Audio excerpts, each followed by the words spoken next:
ସାମ୍ପ୍ରତିକ ଅର୍ଥ ସର୍ବସ୍ୱ ସମାଜରେ ପିଲାମାନେ ନିଜ ବାପା ମା'ମାନଙ୍କୁ ତୁଚ୍ଛ ଭାବିବାକୁ ପଛାଉନାହାନ୍ତି।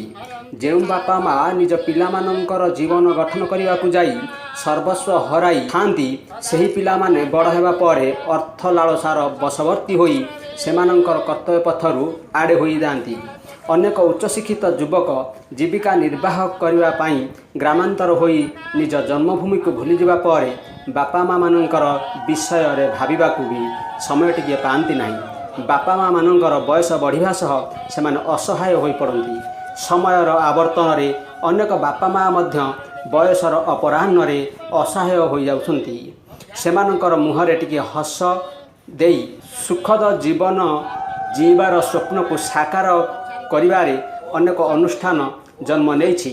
ନୟାଗଡ଼ ଜିଲ୍ଲା ଶରଣକୂଳ ଅନ୍ତର୍ଗତ ବାଉଁଶିଆ ଗ୍ରାମରେ ଗଢ଼ି ଉଠିଥିବା ଆଶ୍ରୟ ଅନୁଷ୍ଠାନ ଅସହାୟ, ଭିନ୍ନକ୍ଷମ, ବୃଦ୍ଧବୃଦ୍ଧା ତଥା ବରିଷ୍ଠ ନାଗରିକଙ୍କ ଜୀବନଯାପନ ଶୈଳୀରେ ସମୃଦ୍ଧି ଆଣିବା ପାଇଁ ବିଭିନ୍ନ ପଦକ୍ଷେପ ନେଉଛି। ଏହି ଅବସରରେ ଅନୁଷ୍ଠାନ ପରିସରରେ ବିଶ୍ୱ ବରିଷ୍ଠ ନାଗରିକ ଦିବସ ପାଳନ ହୋଇଯାଇଛି। ଏହି କାର୍ଯ୍ୟକ୍ରମରେ ନୟାଗଡ଼ ଜିଲ୍ଲା ସମାଜ ସୁରକ୍ଷା ଅଧିକାରୀ ଶ୍ରୀ ସର୍ବେଶ୍ୱର ପାଣିଗ୍ରାହୀ ମୁଖ୍ୟ ଅତିଥି ଭାବେ ଯୋଗଦେଇ ସାମ୍ପ୍ରତିକ ଶିକ୍ଷିତ ପିଲାମାନଙ୍କର ପାଶ୍ଚାତ୍ୟାଭିମୁଖୀ ଏବଂ ବାପା ମା'ଙ୍କର ବାର୍ଦ୍ଧକ୍ୟତାରେ ନିରୀହତା ଓ ସେମାନଙ୍କ ନିମନ୍ତେ ସରକାରୀ ସହାୟତା ବିଷୟରେ ଆଲୋକପାତ କରିଥିଲେ। ଆଶ୍ରୟର ପ୍ରତିଷ୍ଠାତା ତଥା ନିର୍ଦ୍ଦେଶକ ଲୋକନାଥ ଦାସଙ୍କ ସଭାପତିତ୍ୱରେ ଆୟୋଜିତ ଏହି କାର୍ଯ୍ୟକ୍ରମରେ ସମ୍ମାନିତ ଅତିଥି ରମେଶ ଚନ୍ଦ୍ର ମହାପାତ୍ର ବରିଷ୍ଠ ନାଗରିକଙ୍କ ପରିସ୍ଥିତି ଓ ଅବସ୍ଥିତି ବିଷୟରେ ମତ ପ୍ରକାଶ କରିଥିଲେ। ଏହି ଅବସରରେ ବରିଷ୍ଠ ନାଗରିକ ତଥା ଗାୟକ ଲଣ୍ଡା ବେହେରା ଓ ସହଯୋଗୀ ଶ୍ରୀଧର ପାତ୍ର, ମୁରଲୀଧର ମହାରଣା, ବଂଶୀଧର ମହାରଣା, ମହେଶ୍ୱର କାଣ୍ଡିଙ୍କ ଦ୍ୱାରା ସଂକୀର୍ତ୍ତନ ପରିବେଷଣ କରାଯାଇଥିଲା ଏବଂ ଏକାଧିକ ବରିଷ୍ଠ ନାଗରିକମାନଙ୍କୁ ସମ୍ମାନିତ ମଧ୍ୟ କରାଯାଇଥିଲା।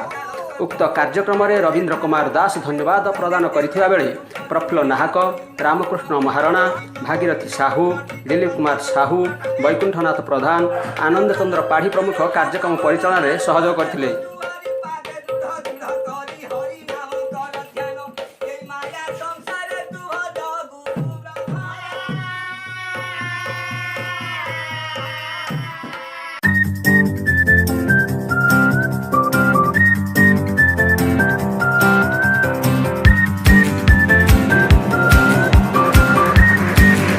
दर्शक बंधु, आपण मानकु ए भिडियोटी भल लगुथिले दयाकरी लाइक, कमेंट एवं सब्सक्राइब करने को अनुरोध।